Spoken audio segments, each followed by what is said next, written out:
question we need to ask is, who is Jesus? Who are you?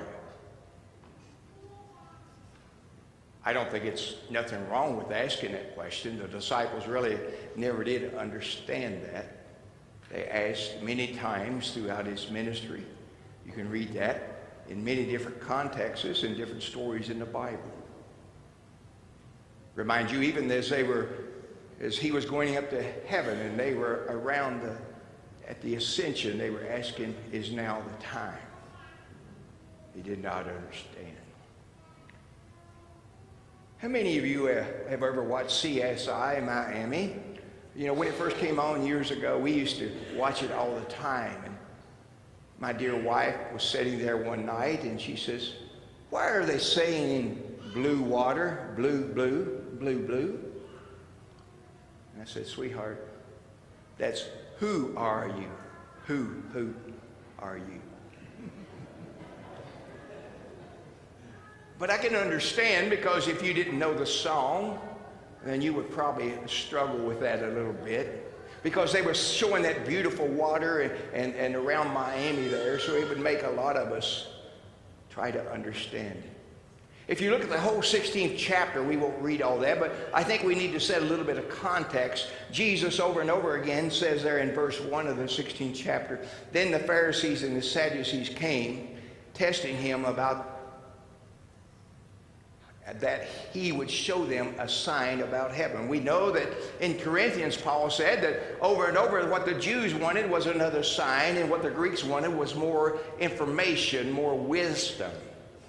And so they were sparring with Jesus again, wanting to know where it is. And he tells a story about the weather. He says you can look at the skies and know that if in the night, if the skies are red, it's going to be fair the next day. In the morning, if the sky is red, then it's not going to be fair. There's probably going to be some storms. He says, but you can't understand me. How many of you know the weather? I don't know whose phone it was, but when we were going up to the ball game, we got just about along where the Calgon plant is, and someone was showing his radar, which showed that the storms were going to miss us. And it seemed to be a bit wrong. I forget who it was. There were several people showing, and I kept my mouth shut because it looked like to me, with my common sense in my eyes, we were driving straight into it. And then I have my own nifty, thrifty radar on my phone, and it proved out what it said. It's kind of funny, and Nancy laughs at my radar. I can track her exactly where she is as she travels. And she'll often ask, am I driving into a storm? And you know, when the storm's coming and she's headed directly for it, I said, well, it doesn't look too bad right now. Maybe by the time you'll get there, it'll get over. And then she'll call back and say, you're wrong again.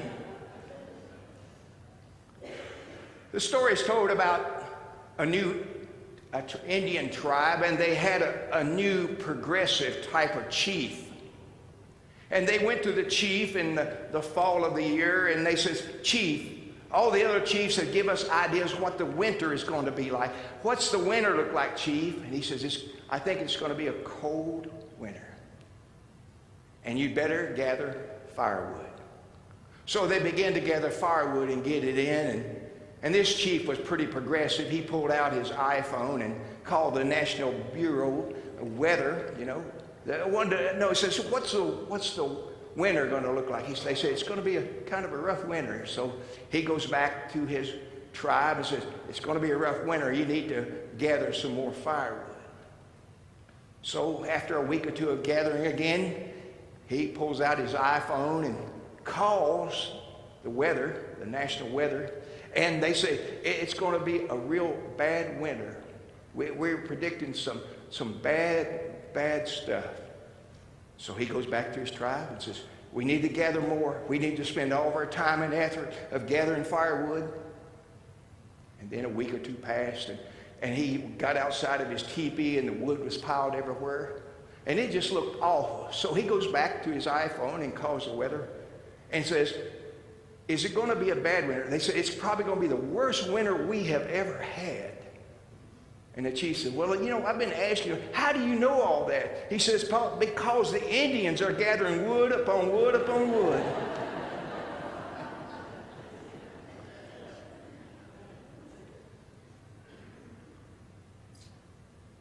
The signs. The signs. The weather often determines our mood, but I think too our relationship with our spouses, our friends, and our loved ones, more importantly, our relationship with Jesus Christ affects us so much. All I have to do is mention a few dates to you. You would remember some bad weather. In March 2012, there were 3 tornadoes that hit this area. There were 3 in 1965, the other year that was reported in Lawrence County. But did you know, since the recording of tornadoes, there's been 28 in Lawrence County? A little higher. See, some of you thought you were kind of a bit sheltered where you live, but this information from the federal government cannot be wrong.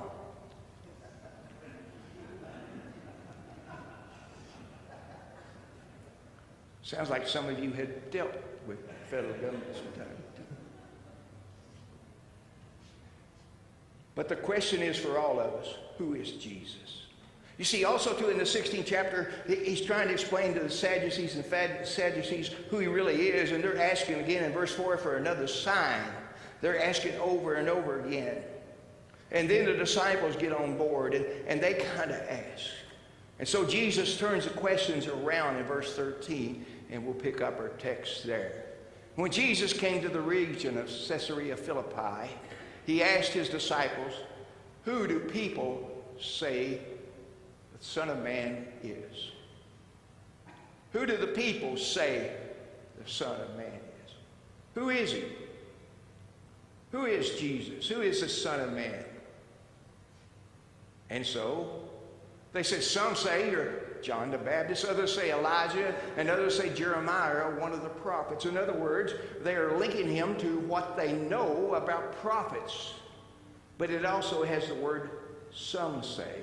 It's kind of like, they're getting to the point, they really don't want to push the question. They don't want to really rely upon what they're thinking. They don't want to offend Jesus because at this time, he is at least a close friend to them who's done wonderful things. And so, it's kind of that roundabout way of saying who he is. So they relied upon what they knew to answer the question. But then verse 15 gets right to the point. What about you? Who do you say I am? And the thing that's interesting in that, seems like our scripture just runs right on, but I'm sure it's just like, when you ask a question to your child, or you ask a question to your teenage daughter or son, they try to calculate how they're going to answer. So after this question was asked, I'm sure there was some silence. Who do you say I am? Because if Jesus is who he says he is, there's a whole lot to comprehend as a mortal being. It's a lot to try to, as the old saying, wrap your head around, to try to understand. Do you really know who you are? And then Simon Peter says, you're the Messiah, the Son of the living God. You see, a few chapters back, our last sermon 2 weeks ago talked about Peter walking on the water. And everybody says Peter was impulsive and spoke up and spoke out. I know none of you have ever been around a person like that opens their mouth and inserts their feet, that says things on a spontaneous moment. I think Peter was answering, and he loved the Lord, and he loved Jesus, and he's seen all these things. But as you build close relationships with people, haven't you ever answered a question they would ask you the way they wanted to hear it? He answered it the way that he thought Jesus wanted to hear it. He says, you're the Messiah, the Son of the living God. Now, what's important about that phrase? The Messiah. They're looking for the Messiah. They're looking for the one to come back. And in the context here, Peter said, you're the one on the white horse. He's still thinking you're going to be the one that's going to be riding into town. We're all going to be behind you, and we're all going to be hooping and hollering and have a great time and just have a big party because we're going to take over. You know, we've won the war. We're going to take over. That's who you are. You're the Messiah. Their context of Messiah was the conquering one that would come back and set up the political kingdom. Their idea of a Messiah was the one that was coming back. And that's why they kept asking, when's it going to be? When's this going to take place? You remember one of their mothers got involved and says, you know, let one of my sons sit on the right and left. The concept of understanding of who he was, the Messiah. And then a deeper phrase, the Son of the living God. I often remember the Old Testament where it talks about the Baal worshiping and how they got up on the mountain. They brought all these things together, and those Baal worshipers, which were hundreds of them, tried to bring down fire from heaven. You remember the story, and Elisha prayed, and he laughed, and he told them when he got ready to light his altar, he says, hey, pour water upon the altar, because I'm going to show you who the Messiah is. I'm going to show you what my God can do. He's going to come down out of heaven. Now, and not only that, build a trench around it, soak this so bad that there's no way that anything human can light this wood and this altar. And of course they did that, and then fire came down.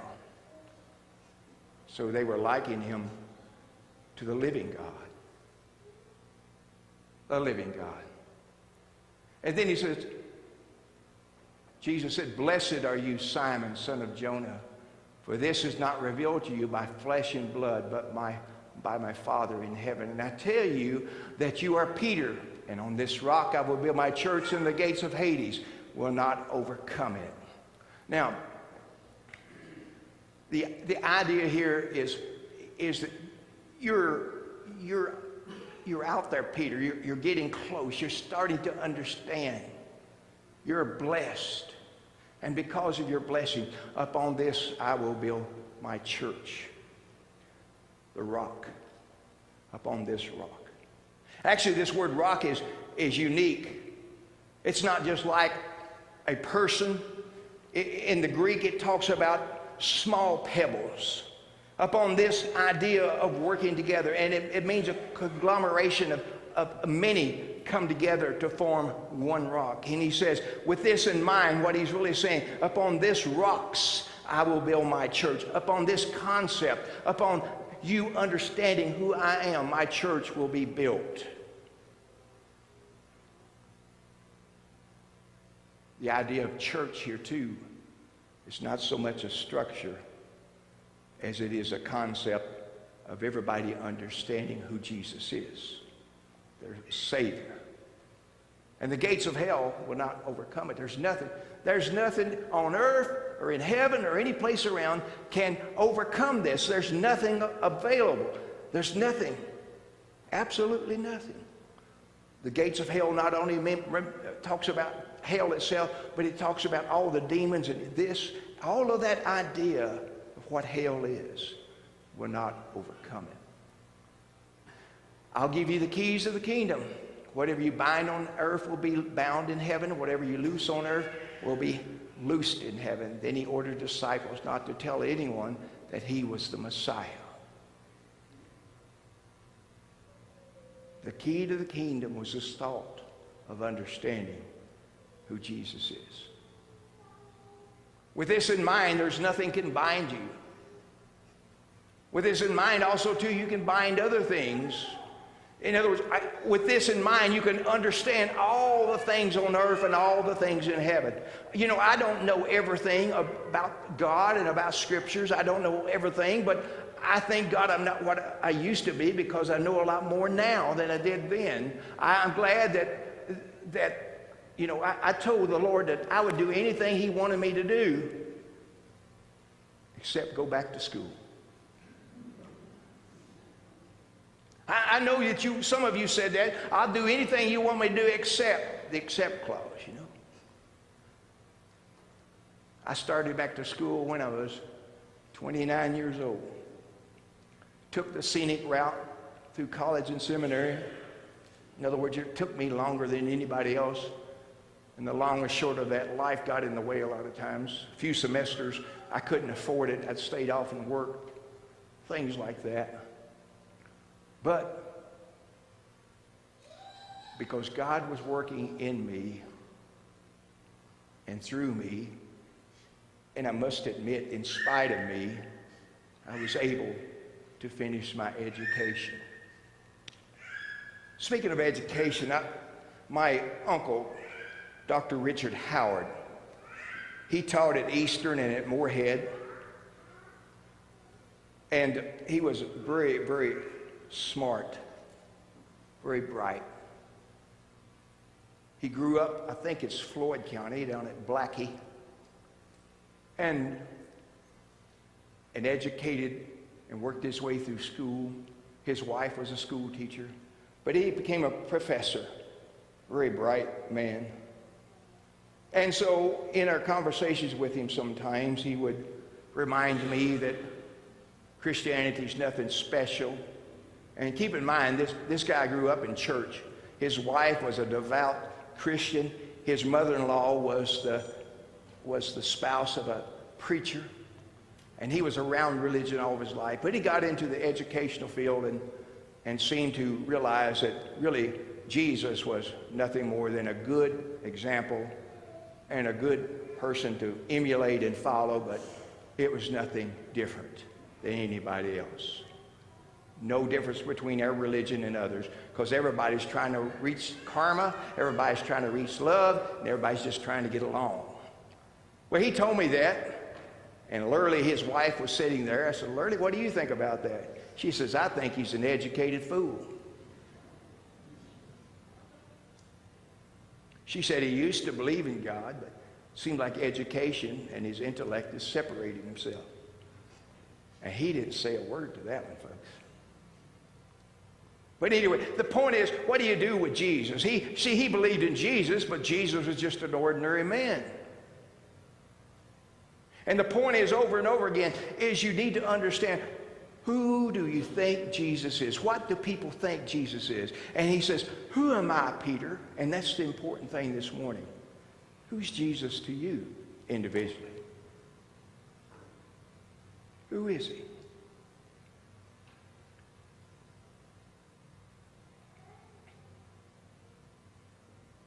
We sang many songs this morning talking about the rock and the hope.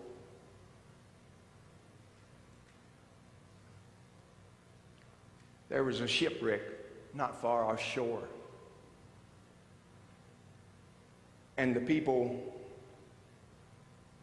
grabbed what life jackets they could. And this man could not grab 2 life jackets, but somehow in the foray and all the excitement and everything, he lost one. And so he decided he would put one on, and his wife could cling to him around his neck as he swam along. And they were swimming along, trying to make it to where they thought might be shore. She began to be so tired she was losing grip. And he said, honey, let's sing. So they started singing, Rock of Ages, cleft for me, let me hide myself in thee. And so there began to be more people around singing, and more people sang, and all of a sudden their spirits were lifted. And a short time after that, a boat came along and picked them up. The Rock of Ages, the one that holds us. Kind of like there's another story of a bunch of people that were shipwrecked, and they found a rock. The shore in which they found was very, very rough, and it was at night, but they found a large rock, and a lot of them grabbed a hold of that rock and held on till daybreak. But during the night, someone says, you're shaking, you're shaking. He says, I know I am, but this rock's not, so I'm holding on. What's Jesus to you? I have a video that's, I hope that you can, it's by Dr. S.M. Lockridge, and it talks about, that's my king, and that's my rock. The Bible says, my king is the king of the Jews. He's the king of Israel. He's the king of righteousness. He's the king of the ages. He's the king of heaven. He's the king of glory. He's the king of kings. And he's the Lord of lords. That's my king. I wonder, do you know him? My king is a sovereign king. No means of measure can define his limitless love. He's enduringly strong. He's entirely sincere. He's eternally steadfast. He's immortally graceful. He's imperially powerful. He's impartially merciful. Do you know him? He's the greatest phenomenon that has ever crossed the horizon of this world. He's God's Son. He's a sinner's Savior. He's the centerpiece of civilization. He's unparalleled. He's unprecedented. He is the loftiest idea in literature. He's the highest personality in philosophy. He's the fundamental doctrine of true theology. He's the only one qualified to be an all-sufficient Savior. I wonder if you know him today. He supplies strength for the weak. He's available for the tempted and the tried. He sympathizes and he saves. He strengthens and sustains. He guards and he guides. He heals the sick. He cleanses the lepers. He forgives sinners. He discharges debtors. He delivers the captive. He defends the feeble. He blesses the young. He serves the unfortunate. He regards the aged. He rewards the diligent. And he purifies the meek. I wonder if you know him. He's the key to knowledge. He's the wellspring of wisdom. He's the doorway of deliverance. He's the pathway of peace. He's the roadway of righteousness. He's the highway of holiness.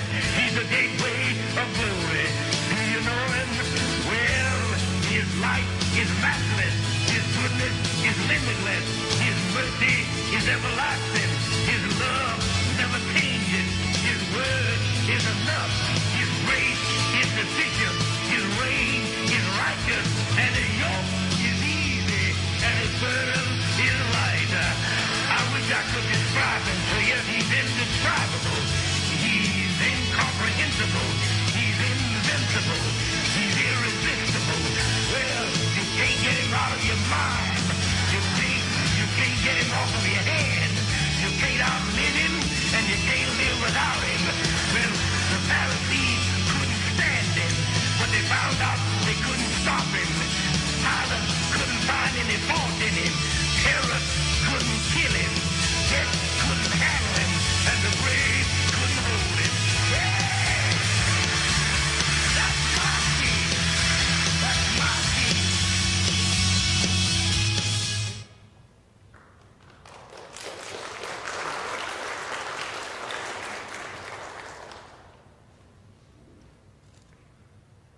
This morning as we close, maybe you need to connect with the rock. Maybe you have some things you need to pray about. Maybe you have some issues that you don't know the answer to. Well, he's the King of Kings and Lord of Lords. And he is Jesus Christ. He's the rock of all. Matthew 7, it tells us that if we build our house upon the sands, it will fall. But if we build it upon a rock, it will last forever. So as we stand together and sing Rock of Ages, clap for me. If you have any needs you'd like to pray about, feel free to do such.